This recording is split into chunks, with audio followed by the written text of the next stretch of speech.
So I'm just sitting here waiting for what, I don't know, waiting for a policeman to come along and say, what you do is sat there at 10:06 in the morning. Are you a poacher?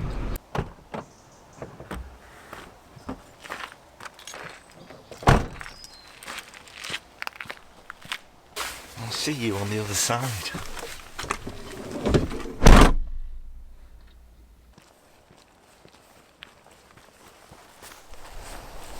So the good news is the heather is out, in bloom, and it's absolutely beautiful. The bad news is we ain't got no light other than flat light.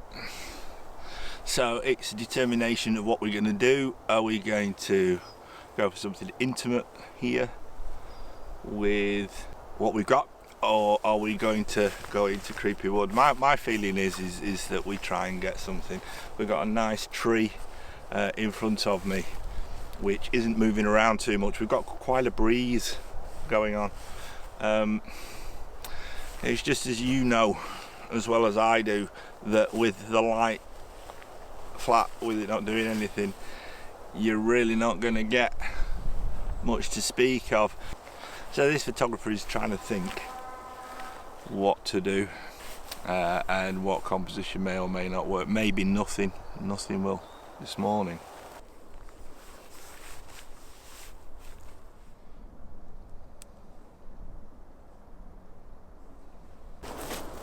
So unfortunately nothing's working in this location, in this light. Even more intimate shots of the tree itself, the background's too grey, and in these lighting conditions it's just not working. So you try your best.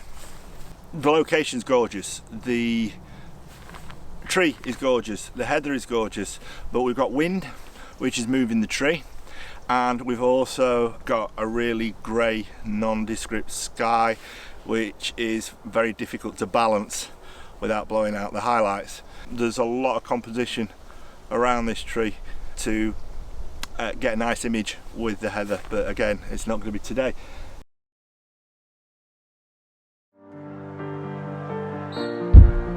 We are magical, so magical, our waiting goal, and we will never grow old.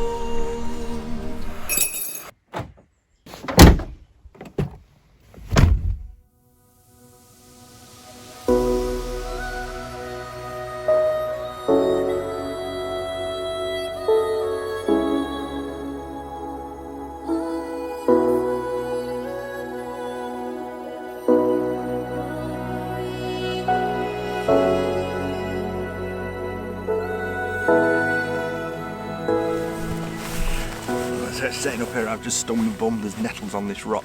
Why am I talking to you, and why footage of my lad playing football? Well, after I did the shoot yesterday morning, well, it wasn't a shoot, it was a walk around a dark and grey moorland, I spent the day with my son. And there's nothing more important than, if you're a dad, spending the day with your lad or your daughter. It's memories that are made for life. But I'm drawing you to the story here. It's about inspiration and inspirational YouTubers. Title, or part of the title of this vlog, is Insomnia. I wanted to get a good night's sleep last night. I normally sleep really well, but the last few nights I've been struggling. So I've watched YouTube, and I find that I get inspiration from watching YouTube, whether it's photography related vlogs or whether it's non-photography related vlogs. And I came across James Popsys. I watched about 3 or 4 of his videos, and I've got to say that the chap is inspirational in the fact that his content is original. He shoots a lot of his stuff handheld, and his advice is spot on. So I'd really urge you to go and watch him. And as I said to you in the past, I'm getting old now, but I never stop learning. And this is leading on to this, you see, he has recently become a dad. So congratulations to James Popsys. You see, this is leading me in, yeah. So I'm going to say to James, he won't be watching, but enjoy your photography, and you and your good lady wife really enjoy that little boy of yours. I think his name's Noah. But I learned something from James Popsys, and this is about inspiration. You see, YouTube creators inspire me and teach me things, and it's brilliant. He was talking about scouting locations. He did his knee in, and I'll put a link to the video in the description below, and couldn't get up the mountain that he wanted to shoot at, so he sat on a rock, a bit like this one, and discussed what he does when he scouts locations. And he'll explain it a lot better than me, but what he does is he uses his phone, and he has different folders in his phone. So one might say fog, one might say summer, one might say winter, one might say sunset, one might say sunrise. When he goes to a location, he'll take a picture, even if the conditions aren't right, he'll take a picture, and what he explained is when he takes a picture of his phone, it'll then give the GPS coordinates, and then he can just swipe up at any time, and those GPS coordinates and the location is on the map. Now, when I scout a location, I use, because I'm old, you see, I use this grey matter, and it's not as good as it was, and I think it's a really, really good idea. So now I'm at this location here, and that's leading into James as well, and other YouTubers. I'll do that, and I'm going to copy and emulate him. But go and watch the video, and congratulations again, James, for being a dad, and the person who did the hard work, which was Mum. I saw this location many a moon ago. I mean, it's maybe 3 to 4 years ago. Philip Edward Jenner, I think his name is, but I love his work. He's a Peak District lad. Now, I don't know whether he's born in the Peak District, but he's a local to the Peak District, does a lot of shooting in the Peak District. About 3 years ago, I saw an image of his in this location, and I normally shoot down below, down there, and these images that you see now are pictures, and one in black and white, one in colour, they've taken in that location. You may have seen them on my videos, and I thought that's a really good location, different location, because I look for different locations, you see, different location to shoot. And then another lady photographer, brilliant photographer, and again local to the Peak District, Lynne Luxon Jones, took a similar picture, and I thought, right, I'm going to log that, and when the conditions are right, I'm going to go and take an image. Now, last night in bed, I'd watched the phone scouting location thing from James, and I was flicking through, watched one of his editing videos, which was also very good, and then I'm going to link that into the description below as well. And he was taking an image from this shot, and I thought, I'm not going to get a shot tomorrow morning, because I looked at the weather forecast in the location that you saw me at yesterday, and I thought I'm going to come up here anyway, even if the conditions aren't really conducive to getting the shot. And I'm really glad I did, because number one, compositionally the elements work really well, which you'll see in a bit, and number two, it's a very simple shot, and number three, even in poor dank conditions, it's still an image. So thanks Lynn, thanks Philip, and thanks James. So this is one of the simplest shots I've taken in many a moon, to be honest. It's just so simple, it's pretty unbelievable. There's going to be no messing with this. Conditions are dank and grey, but it bodes well for this shot, because what we've got is we've got the hints of the browns, the cream of the bridge itself, and then the greens with the haze. So when we look at the image, what we're looking at compositionally, we've got the dry stone wall, which is our leading line on the left hand side towards the bridge itself, and then we've got another dry stone wall on the right hand side which leads us into the bridge as well. Then the bridge itself takes us over to the left hand side to our first midpoint triangle, or mid foreground triangle, or mid-ground triangle, whatever you want to call it, which is the hill in the midground on the left hand side, which also, no happy accident, or is it a happy accident, that it points to the end of the bridge. Then in the far midground we've got another triangle on the right hand side which points us into the reservoir itself. Finally we've got the hill at the back which provides a nice backdrop, and then we've got grey dank cloud. If you are au fait with the Peak District, that little point in the background there on the edge on the right hand side, that's Bamford Edge, and if you're taking pictures you would have me in your shot shooting in this direction from up there. Just waiting for the fact that I don't want any cars on the bridge because I don't want to edit them out. Taking the picture with a 2-second timer, f9, third of a second, ISO 64. Focusing on the bridge itself, simple shot.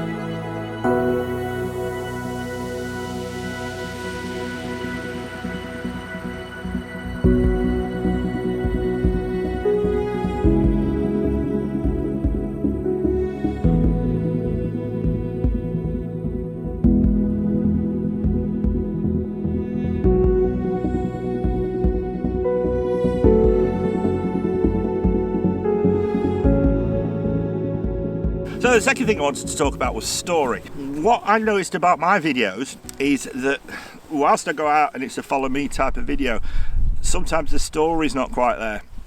And I find certain YouTube creators inspirational, and as you know, if you watch me, I've always advocated Thomas Heaton. I don't need to advocate Thomas Heaton, he's got almost 500,000 subscribers, but the person that I watch week in, week out, without fail, is Tom. His latest content, he's not been flying all over the world because of COVID, but his latest content has really been addictive.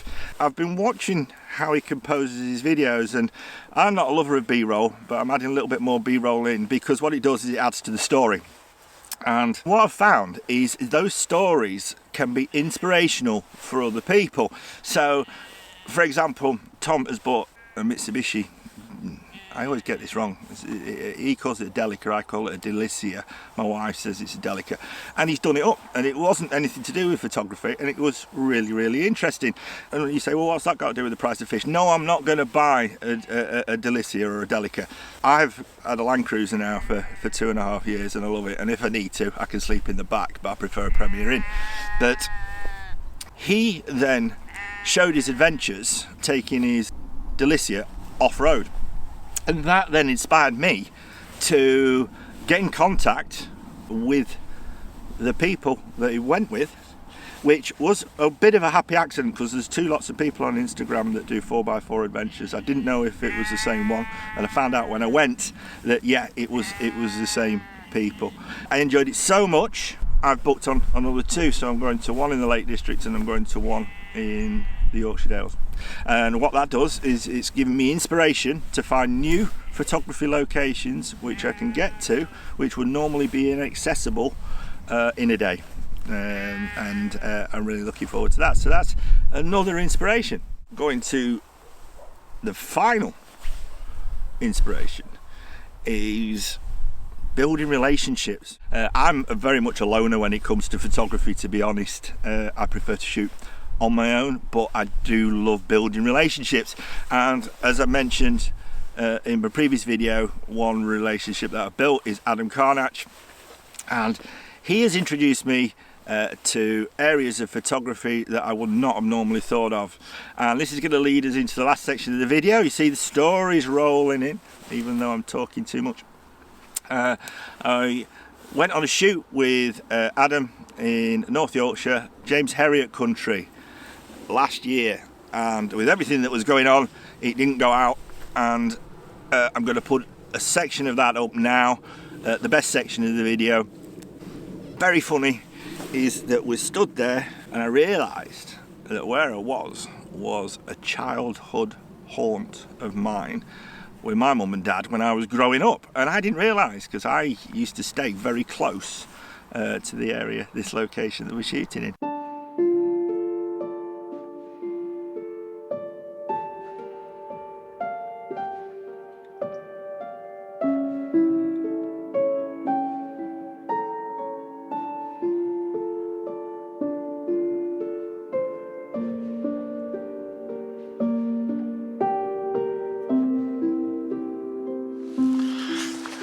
I hope you're all well. I'm out with Mr. First Man Photography, Mr. Adam Karnacz, and we are in North York Moors.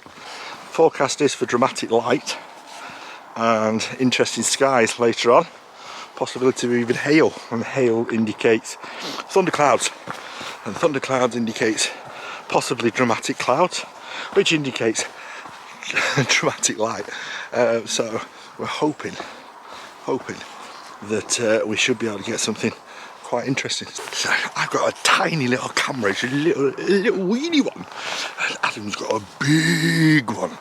What I've been doing is I've been walking up and down this ridge just to see if I can find something that works, and where I started from, which is where Adam is at the moment, he's around there somewhere, I think is the best place. So best laid plans and all that.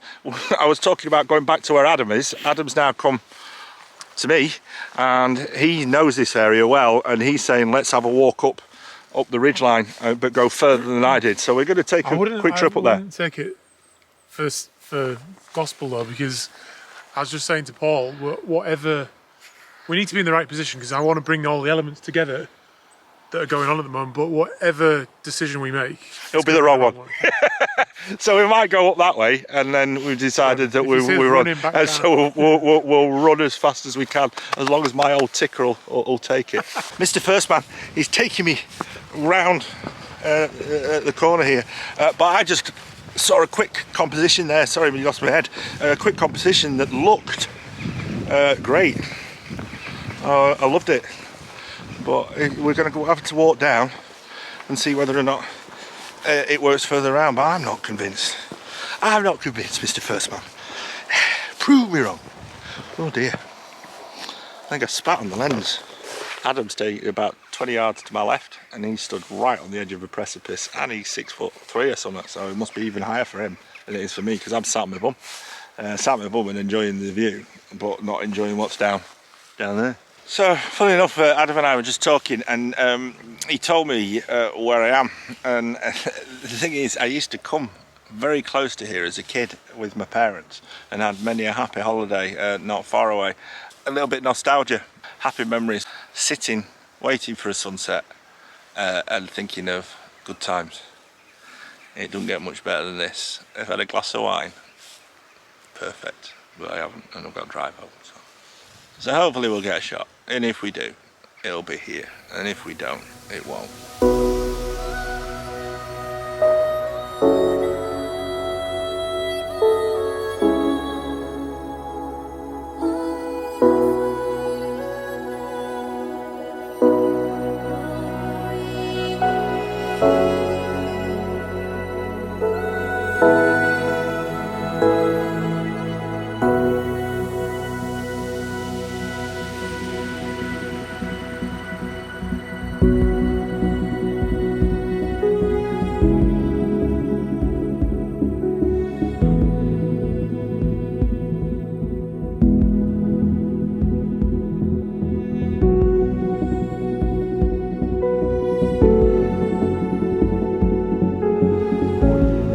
as well. So yeah, cheers for watching. What you said. So thank you to Thomas Heaton, James Popsys, Lynne Luxon Jones, Philip Edward Jenner, Adam Karnacz, and most importantly, all of you for watching me. Peace.